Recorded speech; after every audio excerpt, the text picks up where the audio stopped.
This week, Israel dropped 10 bombs on Qatar, targeting Hamas leaders. But what wasn't targeted speaks louder than what was.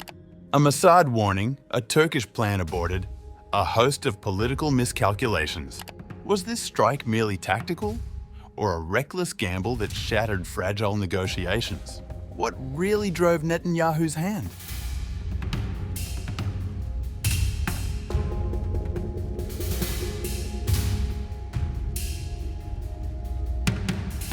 In an extraordinary turn of events this week, Israel launched an attack against Hamas leadership in Qatar's capital, Doha. But what makes this strike particularly revealing is what didn't happen. According to Lebanese newspaper Al Akhbar, citing Egyptian sources, Israel had initially planned a similar operation in Turkey before ultimately choosing Qatar as its target.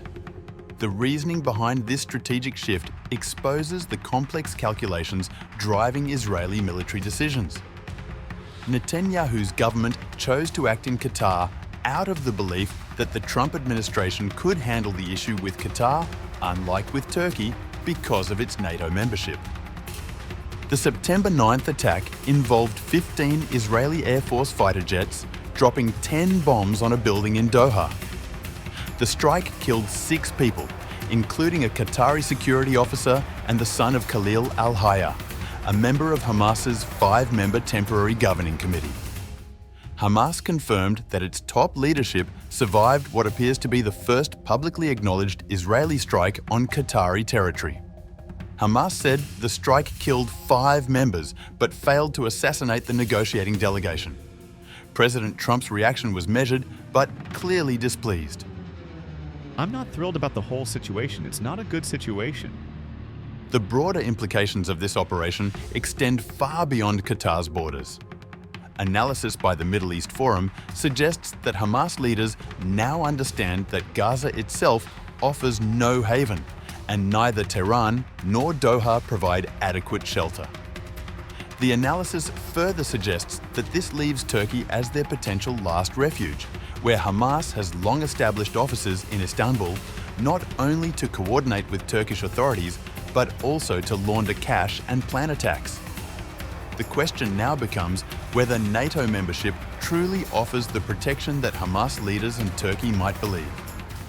While Qatar held the status of major non-NATO ally, it lacked the protection of NATO Article 5, which states that an attack on one member is an attack on all. However, NATO operates on consensus, and several factors could complicate any potential Turkish invocation of collective defense.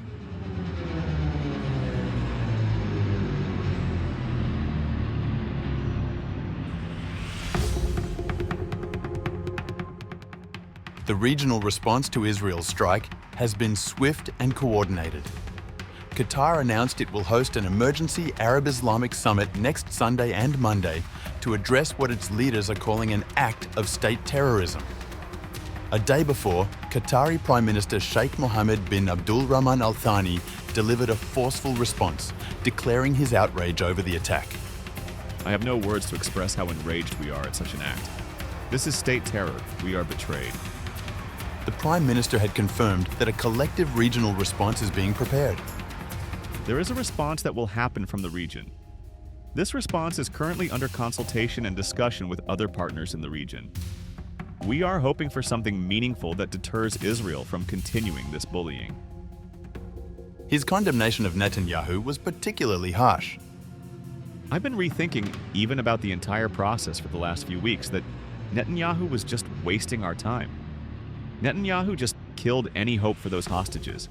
He needs to be brought to justice. He's breaking every law. He broke every international law. The human cost of this operation will be commemorated today as Qatar announced that funeral prayers for those killed in the Israeli strike will be held this afternoon at Sheikh Mohammed bin Abdul Wahhab Mosque, with burials at Messaimir Cemetery. The Qatari leader also indicated that his country is fundamentally reassessing its role in any future Gaza ceasefire talks following the strike on its capital, potentially disrupting one of the few remaining diplomatic channels for resolving the ongoing crisis.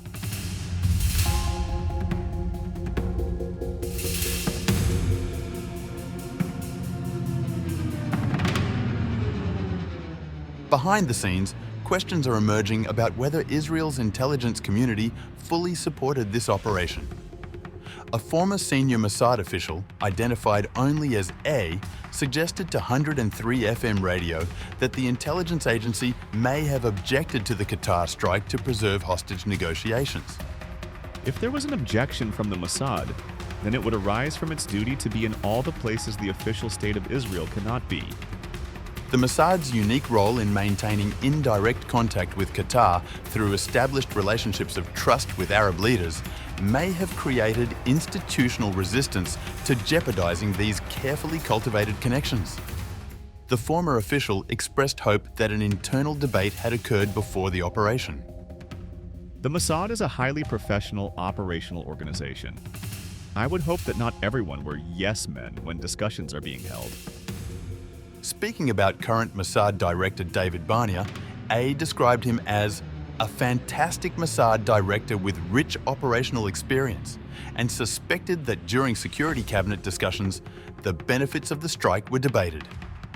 The former official emphasized Barnea's position at the head of a pyramid of officials heading negotiations for the release of Gaza hostages.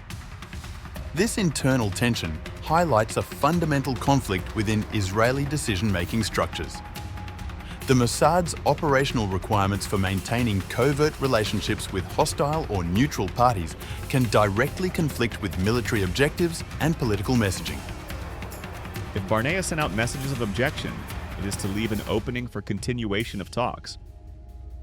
The operation's ultimate message, according to the former Mossad official, transcended its immediate tactical results.